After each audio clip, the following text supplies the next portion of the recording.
Let's take a look at the gender gap in American politics today. Some fascinating information. This is based on a huge data set of everybody we interviewed in our daily tracking from January through May of this year, well over 100,000 people. There is a gender gap. This is no great shock, perhaps, to those of you that follow politics avidly, but I think there's some very interesting nuances when we look carefully at the nature of the gender gap.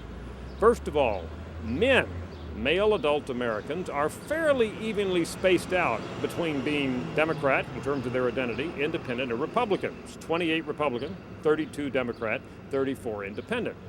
Look at the big difference when we examine women in America today.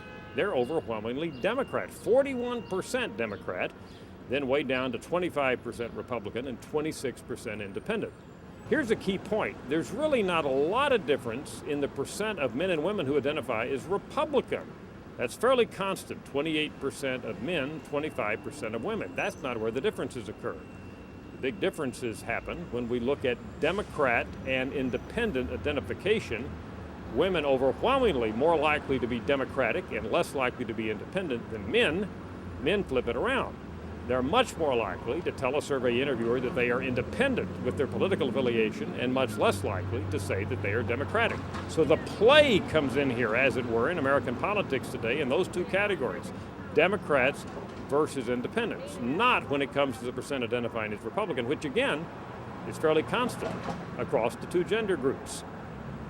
One other point, we mapped this out across age groups, all the way from 18-year-olds to 85-year-olds. And guess what we found? Very little difference. These same differences between men and women in their party identification occur across all the age groups.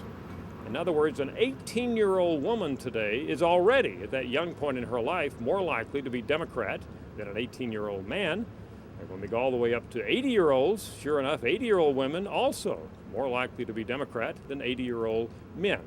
Very fascinating differences that seem to be almost genetic in their nature because they occur across the entire age span in America today. I'm Dr. Frank Newport, Editor-in-Chief of the Gallup.com.